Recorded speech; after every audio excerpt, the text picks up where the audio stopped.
Darles la palabra del Señor para poder iniciar la predicación en esta tarde en el libro de Romanos, capítulo 10, versículo número 13. Romanos 10, versículo 13. Porque todo aquel que invocare el nombre del Señor será salvo. Y el tema para esta tarde se titula Invocar el nombre del Señor. Hace unas semanas en nuestro culto de enseñanza, el domingo en la mañana, en el libro de Hechos, veíamos un versículo muy similar a este, variaba tan solo en una palabra. Y ambos estaban citando al profeta Joel cuando siglos atrás había dicho esta profecía. Y ahora entonces los autores del Nuevo Testamento, inspirados por el Señor, traen este versículo que en el Antiguo Testamento habla de Jehová y aquí cambia por el nombre del Señor para de manera clara e inequívoca mostrar que Joel estaba hablando del Salvador que iba a venir, del Salvador que iba a tomar una naturaleza humana para venir a hacer aquella gran obra en la cruz del Calvario. Y estas son hermosas y maravillosas palabras que tenemos en las Sagradas Escrituras. Son palabras llenas de bondad, llenas de gracia, llenas de misericordia, palabras para el necesitado, palabras para el de corazón herido, palabras para quien no encuentra propósito en su vida, que tal vez ha estado yendo de aquí para allá, lejos de Dios, como cantábamos, deambulando, extraviado, de una u otra manera buscando algún sentido duradero para su vida. Y aquí entonces los dulces sonidos de la gracia que están invitando a todo pecador para que invoque el nombre del Señor y sea salvo, pueda hallar perdón de pecados, pueda hallar comunión con Dios, pueda encontrar vida eterna y pueda hallar entonces un verdadero sentido, un propósito a esta vida al saber que estamos de paso, nos espera una patria mejor, pero que el destino eterno de nuestra alma dependerá si hacemos caso a este llamado, si consideramos con seriedad lo que el apóstol Pablo, por inspiración divina, y citando a Joel, dice aquí, porque todo aquel que invocar el nombre del Señor será salvo. Así que este es un mensaje de esperanza. Y es de esperanza porque es hermoso saber que Dios contempló salvar almas. Y salvar no solo almas, sino estas almas que eran grandes pecadores, y hacerlo por medio de Cristo, a través de Cristo, llamando externamente a personas. Ese llamado externo que es hecho por medio del predicador. De hecho, si leemos en Romanos 10, capítulo número 14, ¿cómo pues invocarán a aquel en el cual no han creído? ¿Y cómo creerán en aquel de quien no han oído? ¿Y cómo oirán sin haber quien les predique? Así que ahí está el llamado externo, por medio de los cuales los argumentos del Evangelio son presentados, los elementos del Evangelio son anunciados. Este mensaje tan glorioso es dado a conocer, pero también está el llamado interno que el Señor hace en el corazón de aquellos que con sinceridad acuden al llamado que el Señor hace por medio de su palabra.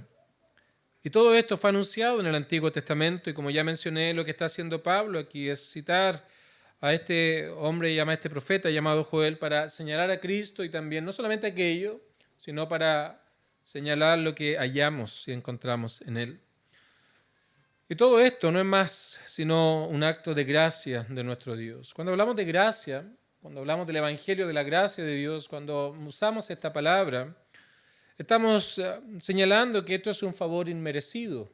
Gracia lo definimos como un favor inmerecido. Es la bondad de Dios que se despliega hacia el hombre sin merecerlo. Por un lado hay una bondad o una gracia a la que llamamos gracia común, no porque sea trivial o sea algo irrelevante, sino común en el sentido que esta bondad de Dios se despliega a toda la humanidad sin excepción. De tal manera que la vemos día tras día, en que la operación de esta gracia común preserva a la sociedad, regulando, limitando el potencial pecaminoso de los seres humanos producto del pecado que reina en ellos. Así que la vemos, esta gracia común, limitando la maldad.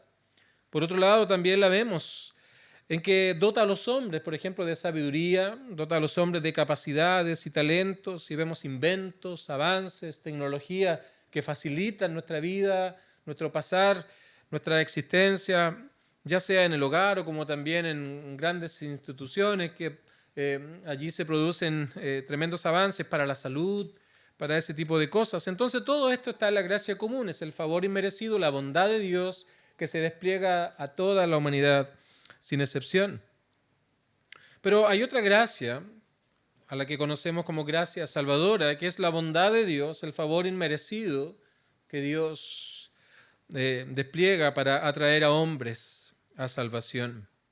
Y de esta gracia es la que vamos a hablar en esta tarde, porque tenemos aquí que si hemos de ser salvos, entonces es una gracia, es un favor inmerecido que Dios hace en favor de pecadores. Así que vamos a ver tres aspectos de la gracia en este versículo, tres aspectos que nos hablan acerca de características de esta gracia salvadora. Y esto entonces nos lleva a ver que esto es un mensaje de esperanza, de aliento, pero un mensaje que nos lleva al único medio por el cual podemos ser salvos. En primer lugar, vamos a ver el alcance de la gracia. Y vamos al versículo 13, y es presentado al inicio de este versículo porque señala que todo aquel. Por cierto, cuando vamos al Nuevo Testamento, los escritores estaban hablando en un contexto particular. Y si nos vamos al Antiguo Testamento, vemos que allí el Señor, nuestro Dios, trabajó por medio del pueblo de Israel. Así que estos hombres llegaron a creer que tan solo para ellos eran estas bendiciones. Así que todo lo veían, en primer lugar, en sentido étnico. Por ser judíos, ya eran merecedores de estas cosas. Y vamos viendo cómo estos asuntos se están yendo en contra de lo que es la gracia salvadora, que es un favor inmerecido. En primer lugar, ellos veían razones étnicas como para ser merecedores de lo que Dios iba a dar. En segundo lugar, también ellos creían y confiaban mucho en las ceremonias. En particular, el rito de la circuncisión, que a los 8 días de recién nacido tenía que circuncidarse para entonces ser parte de aquel pueblo. Pero también el conocimiento que ellos tenían, producto de ser guardadores de la ley de Dios. Así que también el conocimiento para ellos era algo que, según ellos mismos, le hacía merecedores de todo esto. Entonces, el apóstol Pablo en este contexto está trabajando precisamente este asunto, y en el capítulo 10 lo hará con bastante claridad, para mostrar que la promesa no es solo para judíos, sino es de un alcance universal, que en aquellos tiempos se entendía como judíos y gentiles, todo tipo de personas. Entonces escucha las palabras que encontramos aquí, que esta promesa de salvación de la cual estamos hablando, este favor inmerecido, es para todos. Es para todo aquel. Así que no hay distinción de raza en primer lugar, no hay distinción de sexo, no hay distinción de estatus social, ni trasfondo religioso, o niveles académicos. De hecho, si vamos al versículo 12, el apóstol Pablo apunta precisamente a esta universalidad de la gracia salvadora de nuestro Dios. Dice, porque no hay diferencia entre judío y griego. Estos judíos sostenían esta diferencia, pero él está trazando aquí esta verdad. No hay diferencia entre judío y griego. Versículo número 11, pues la Escritura dice, todo aquel que en él creyese. Así que el Señor es Señor de todos y es rico para con todos los que le invocan. Así que en primer lugar, la gracia salvadora es para todo tipo de personas. Y de hecho, Pedro, cuando usa estas palabras en el capítulo 2 del libro de Hechos, apunta a la misma realidad. Y cuando vemos lo que estaba pasando en aquel momento, en aquel lugar habían grandes pecadores. Entre los que estaban allí reunidos estaban aquellos que habían sido testigos presenciales de todas las injusticias que nuestro Señor había vivido en aquellas horas previas antes de morir en la cruz del Calvario. Aquellos juicios injustos, testigos falsos que lo acusaron de blasfemia, pero como no tenían la posibilidad de condenar a muerte, ellos como algo judío fueron a donde Pilato, fueron a los romanos y lo acusaron de sedición, de querer estar en contra del imperio o de atacar el imperio. Así que todo aquello le significó que finalmente fuera condenado a ser azotado, a ser castigado y finalmente ir a la cruz.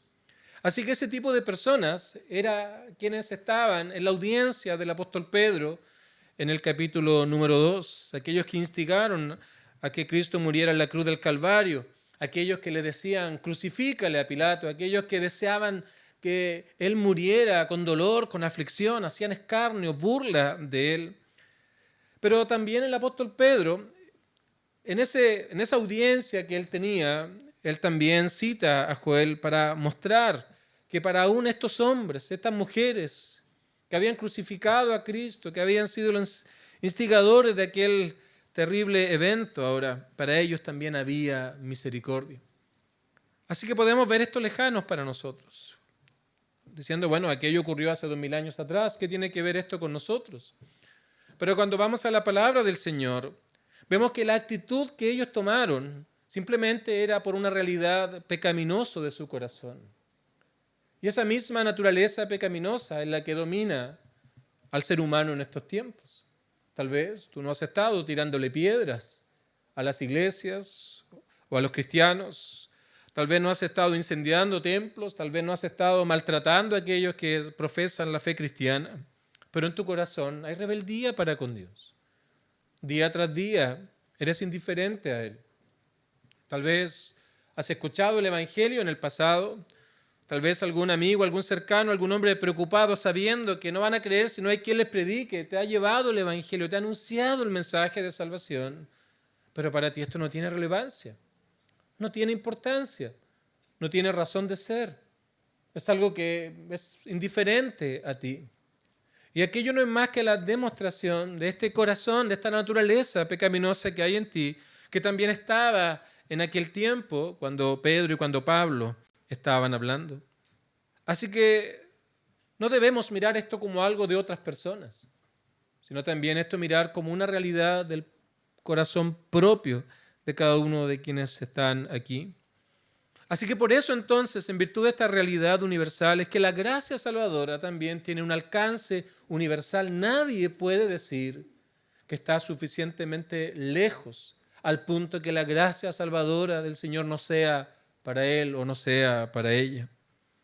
Así que eso es lo primero que quiero mencionar de este versículo, porque nos habla del alcance universal de la gracia para todo aquel, para el más grande de los pecadores, como para aquel que cree que es recto y justo delante de Dios. Por cierto, para entender esto debemos ver que hay varias fuentes de opiniones que podamos llegar a tener de nosotros mismos. Podemos basar nuestra opinión basado en lo que otras personas dicen de nosotros. Así que si somos buenos vecinos, somos buenos amigos, somos buenos familiares, la gente puede tener de nosotros una alta estima, una muy alta opinión acerca de nuestra vida. Y nosotros podemos tomar aquello y presentarnos ahora como paladines de la moralidad. Luego podemos tener nuestra propia opinión. ¿Qué pensamos nosotros de nosotros mismos? Así que juzgamos de tal manera que podamos tener una buena opinión de nosotros. La pregunta es, ¿cómo te ve Dios? ¿Qué es lo que eres delante del Señor? Y la palabra de Dios es clara para decirnos que somos pecadores. Dice Romanos, por cuanto todos pecaron. Luego de tratar en el capítulo 2 precisamente con estos asuntos de los judíos, de creer que son algo especial por su herencia, por su conocimiento, por sus ceremonias, él plantea la universalidad del pecado para decir por cuanto todos pecaron. Y esa es la manera en cómo el Señor ve al hombre. Pecadores, lejos de Dios, indiferentes, rechazando el llamado del Evangelio, viviendo para sí mismo y no para el propósito para el cual fueron creados. Así que es importante que entendamos cómo este versículo nos da esperanza, porque la gracia no tiene límites, es para todo tipo de personas. Ahora, ¿cómo podemos alcanzar misericordia? Y lo hallamos también aquí en este versículo número 13, que es la segunda característica que quiero ver de esta gracia salvadora, que por definición es inmerecida. No es algo que nosotros podamos ganar, la salvación no es algo que nosotros podamos transar, la salvación no es algo que nosotros podamos comprar. La salvación no consiste meramente en un sinnúmero de reglas a seguir y terminar nuestro día haciendo un checklist y al final decir, bueno, me merezco el cielo. No es esa la manera. Si hemos de ser salvos, es algo que Dios hace en favor de pecadores. Lo encontramos aquí. Dado que no podemos salvarnos a nosotros mismos, entonces debemos rogar, debemos pedir para que alguien pueda obrar, alguien pueda salvarnos. Y eso está en la segunda parte del versículo número 13. Todo aquel que invocare el nombre del Señor. Esta palabra invocar es una palabra que habla de un ruego, de un clamor sincero, de un clamor profundo, no de meras palabras, no como tomar algún utensilio y estar repitiendo frases una vez tras otra, estar repitiendo palabras sin terminar, sin ninguna profundidad, sin ninguna sinceridad. Invocar es una súplica que viene de lo más profundo del corazón, es un ruego, es un clamor incesante, un clamor profundo, pero es un ruego por salvación. Hay personas que muchas veces tienen ruegos, tienen súplicas, pero tienen que ver con asuntos temporales meramente. Y buscan en Dios algún beneficio para sí mismos, así que se acercan cuando hay problemas, o cuando hay enfermedades, o cuando hay un cúmulo de circunstancias que vienen buscando algún beneficio de Dios, pero algún beneficio temporal. Pero este ruego, esta súplica, este clamor, tiene que ver con la búsqueda de salvación que se puede hallar tan solo en Cristo. Así que no son meras repeticiones de frases aprendidas tal vez desde pequeños. No son, insisto, tomar ciertas cosas materiales y estar pasando de pelotita en pelotita creyendo que de una u otra manera aquello me puede acercar delante del Señor basado en mis repeticiones o también en mis obras o cosas por el estilo. Entonces, si yo debo invocar, si yo debo rogar y clamar por salvación, es porque no puedo ganármela, no puedo salvarme a mí mismo. Así que, por definición, la gracia es inmerecida y se refleja aquí en que debemos pedirla. Así que este es un clamor, este es un ruego, en primer lugar, de reconocimiento. Y este reconocimiento es doble. Es un reconocimiento, este clamor, de mi condición delante de Dios. Un reconocimiento de lo que soy delante del Señor. Dice el salmista en el 51, en pecado me concibió mi madre. En otras palabras, he hecho lo malo delante de ti. Reconocer nuestra realidad delante del Señor, que no podemos cumplir sus estándares, sus normas. No podemos cumplir el propósito para el cual hemos sido creados por esa naturaleza pecaminosa que nos domina, que nos lleva a vivir de una manera ajena a la voluntad del Señor. Así que este clamor, este ruego, en primer lugar es de reconocimiento de nuestra propia condición delante de Dios. Y en segundo lugar es un reconocimiento acerca de quién es Cristo, el único que puede darnos comunión con Dios. Porque eso lo señala que invocare el nombre del Señor. Reconocer que Cristo es quien dice ser, el Hijo de Dios, que vino a quitar el pecado del mundo. Eso lo encontramos en los evangelios cuando nuestro Señor comienza a predicar. Dice, yo no he venido a salvar a justos, aquellos que dicen que no necesitan arrepentimiento, sino más bien he venido a salvar a pecadores, aquellos que reconocen su condición delante de Él, aquellos que reconocen que no pueden por sí mismos, que no hay nada que puedan hacer y que ahora entonces reconocen que tan solo en Cristo pueden ser perdonados y pueden hallar salvación y vida eterna. Ese es el reconocimiento que Cristo es el único camino. Él es la verdad, Él es la vida y no hay nada ni nadie que nos pueda dar acceso al Padre, sino tan solo Él.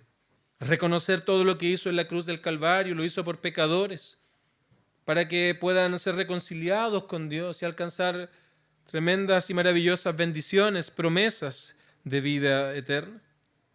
Así que ¿por qué debemos clamar a Cristo? ¿Por qué debemos reconocer que Cristo es el único Salvador? Porque la palabra del Señor lo resume, porque en ningún otro hay salvación. ¿Por qué? Porque si vamos a Romanos capítulo 3, Pablo ha dicho, no hay justo ni aun uno, no hay quien haga lo bueno. Todos se desviaron, a unas se hicieron inútiles. Al final de ese pasaje señala, no hay temor de Dios delante de sus ojos, hay una radiografía de todo ser humano. Pero ahora nuestro Señor entonces vino a esta tierra, tomó una naturaleza humana y Él vivió en una completa obediencia a las normas de Dios. Él sí vivió en justicia, Él sí vivió en obediencia total, plena a las normas de Dios, algo que el hombre por naturaleza no puede hacer. Pero luego entonces fue a la cruz del Calvario 6 horas colgado allí. Las primeras 3 horas todo era visible. La gente hacía burla de él, 2 ladrones a su lado, también burlándose de él y buscando beneficio temporal. Pero luego las segundas 3 horas, ahora tinieblas, oscuridad cubrieron la tierra.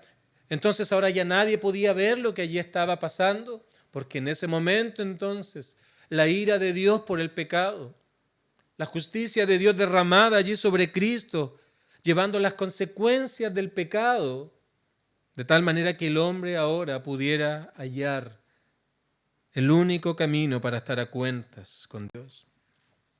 ¿Cómo sabemos que esto realmente fue algo válido? Lo vemos luego en la resurrección, al tercer día, cuando la piedra fue quitada y ya el Señor allí entonces ahora ha vencido la muerte para darnos señales y claridad con respecto a que la obra de Cristo en la cruz del Calvario fue completa, plena y suficiente. Y ahora tan solo por medio de Cristo el hombre puede ser perdonado y puede ser salvo. Así que todo esto nos muestra que tan solo Cristo es el único que puede reconciliar al hombre con Dios.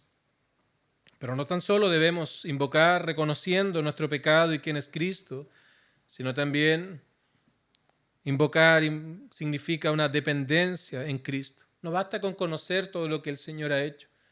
No basta con dominar el ABC del Evangelio. No basta con ser capaces de poder recitar los elementos del Evangelio de memoria. Sí, mira, Dios es santo, el hombre a la luz de esa santidad es pecador, y ahora producto de ese pecado, la justicia de nuestro Dios dice que la paga del pecado es muerte, por lo tanto llevamos las consecuencias de nuestro pecado. Y luego Cristo entonces viene en la cruz del Calvario y muere en la cruz del Calvario por pecadores.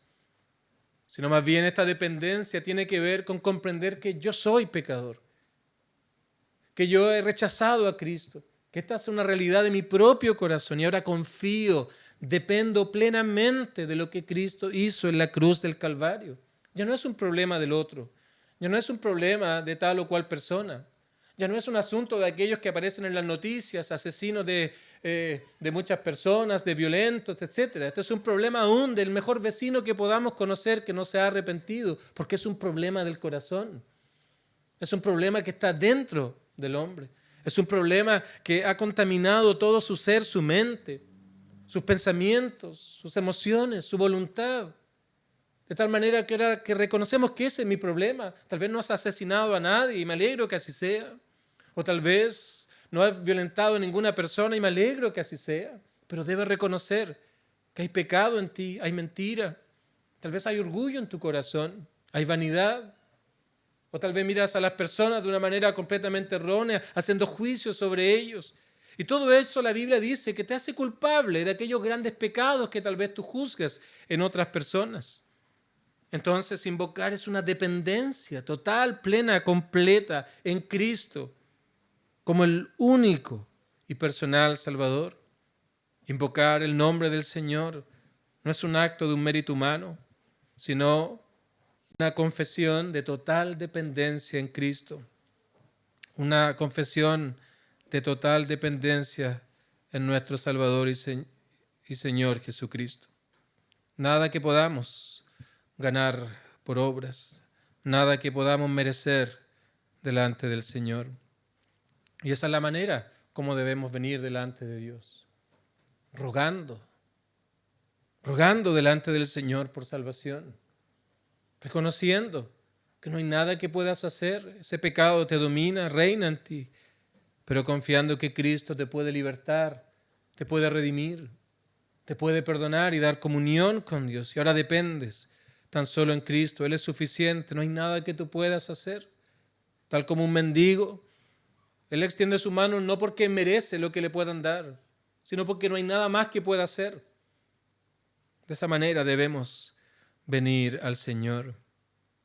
Así que todo aquel, la universalidad de la gracia salvadora para todo tipo de personas. También que invocar el nombre del Señor es algo que no merecemos y que Dios hace en favor de pecadores por medio de Cristo. Debemos rogar al Señor por salvación. Pero ahora viene la seguridad que hallamos en la gracia salvadora. Cualquiera, entonces, todo aquel que invocar el nombre del Señor será salvo. No hay lugar a dudas. Esas son las garantías del Evangelio. Muchas religiones enseñan que hay que esforzarse durante esta vida para saber si al final, cuando mueras, vas a poder tener salvación. Eso es cualquier cosa menos el Evangelio de la palabra del Señor, porque la gracia es una gracia segura. Es una gracia con certeza. Todo aquel, cualquiera que sea, que confía en Cristo, que invoca, que ruega al Señor por salvación, será salvo. Y esta es una promesa inquebrantable, porque Dios garantiza la salvación de aquellos que confían en Cristo. No se trata de una posibilidad, no se trata de una probabilidad, esto es una certeza. Es una total y completa certeza. Si tú vienes delante del Señor, si tú ruegas por salvación, lo haces con sinceridad, reconociendo estas cosas que hemos hablado, aquí está la respuesta para ti. Habrá salvación, reconciliación, comunión con Dios, perdón de pecados y vida eterna. Hay un cambio de posición, un cambio de realidad, un cambio de destino. Antes estaban lejos de Dios, como cantábamos, nada de Dios, absolutamente nada de Dios. Todo yo, todo mí, todo para mí, todo lo que yo quiero. Pero la gracia, cuando comienza a obrar, comienza a mostrar lo que hay en tu corazón y de repente entonces comienzas a ver y tener preguntas y lo reflejas a ese himno, algo de mí, algo de ti. Luego más de ti, menos de mí. Hasta el punto ahora que confías en Cristo, ruegas por salvación sinceramente y le dices al Señor, nada de mí, todo de ti, porque la salvación viene de Él. Así que de estar lejos de Dios, de ser indiferente a Dios, ahora eres parte del reino de Dios. Una nueva mente, un nuevo corazón, nuevos anhelos en tu vida. Recibir los beneficios que Cristo ha ganado para todos aquellos que creen en Él. Ahora hay un deseo de compartir con otros creyentes. Hayas dicha en hablar de estas cosas espirituales. Hayas dicha en poder disfrutar de una manera diferente ahora, reír, de poder compartir en otro contexto. Y hay alegría en todas estas cosas. Hay también un deseo de orar. Descubre la oración. Vas a la palabra del Señor ya no como un mero libro, sino como Dios hablándonos por medio de las Sagradas Escrituras.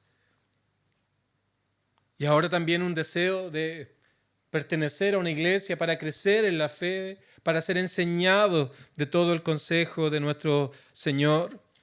Porque el mismo apóstol Pablo usa estas palabras para referirse en 1 Corintios, capítulo 1, dice a la iglesia de Dios que está en Corinto, a los santificados en Cristo Jesús, llamados a ser santos, con todos los que en cualquier lugar invocan el nombre de nuestro Señor Jesucristo, Señor de ellos y nuestro. Así que ahora también, producto de esta salvación que hayas en Cristo, ahora hay una comunidad, un conjunto de creyentes, la iglesia, para juntos servir al Señor y hallar también deleite en estas cosas. También ya no hay miedo al mañana, porque dice el versículo número 12, el versículo 11, todo aquel que en él creyere no será avergonzado. Ya no hay temor al mañana, no hay temor al futuro, porque ya no hay condenación para aquellos que están en Cristo Jesús. Ahora la muerte ya no es un enemigo, sino más bien es alguien que te da la entrada a la verdadera vida, estar por siempre con el Señor. Cuando te presentes a ese último gran día, ahora vas a llevar las credenciales de la justicia de Cristo, eres vestido con la justicia de Cristo y nada ni nadie te podrá apartar del amor de Dios que es en Cristo Jesús. Es un tremendo versículo, el Evangelio condensado en tan pocas palabras, que hay misericordia para grandes pecadores, pero que invoquen el nombre del Señor. Pero quiero concluir ya, porque en todo esto encontramos que este es un llamado personal. Dios llamando a cada uno de manera particular, por medio del Evangelio, hablándole a cada uno de manera individual. Esto no es un asunto familiar, porque soy hijo de creyentes o porque tengo familiares que son creyentes. Esto es un asunto personal. Así que mientras exista aliento en tu vida hay esperanza de salvación. Pero el llamado del Evangelio es un llamado con urgencia. Y así lo presenta la palabra del Señor. Si hoy oyereis la voz de Dios, no endurezcáis vuestro corazón. Este es el llamado a venir hoy porque el mañana no te pertenece. Y debes venir entonces rogando, invocando al Señor, reconociendo tu pecado en arrepentimiento y confiando en Cristo para ser salvo. Confiesa tu pecado, tu vida lejos de Dios. Vas a Él en oración, aún en este mismo día puedes hacerlo. Tal vez llegarás a tu casa o irás en la micro, de vuelta a tu hogar o en el auto, y meditarás en estas cosas que has oído y le dirás al Señor: Señor, de lo que el predicador estaba hablando de mí, ese soy yo. He vivido para mí, he vivido para mi propio beneficio, nunca te he considerado, te he negado, ya sea de manera activa o de manera pasiva. He vivido siguiendo mis propios caminos. No te he considerado en absoluto, así que confiesa tu pecado delante del Señor. Tu orgullo, la mentira, el engaño, la vanidad, todas esas cosas que no se ven, esas cosas que puedes ocultar, el odio, el rencor que has tenido, lo confiesas delante del Señor. Manifiesta que estás harto de esta vida y que ahora quieres vivir para Él, porque el arrepentimiento es volverse a Dios. Un anhelo de renunciar al mundo, a esas filosofías que te han gobernado tal vez por tantos años, tantos como tú tienes. ¿Algo que puedas hacer? No. Y vas delante del Señor reconociendo que no hay nada que puedas hacer con ese pecado por ti mismo para poder limpiarlo. Reconoce que jamás podrías salvarte a ti mismo, que jamás podrías hacerte digno delante del Señor. Se lo confiesas y ruegas con algo que venga de lo más profundo de tu corazón: Señor, perdóname. Señor, no hay nada que yo pueda hacer. Limpia mi pecado. Ten piedad de mí, oh Dios, conforme a tu misericordia. Y ya hemos visto que la misericordia de Dios es amplia y nos llama continuamente para perdonarnos. Ten piedad de mí, oh Dios. Ruegas al Señor, pides compasión, reconociendo que tan solo Cristo te puede salvar. Cristo puede darte una nueva vida, que solo Él puede transformar tu corazón, transformar todo tu ser.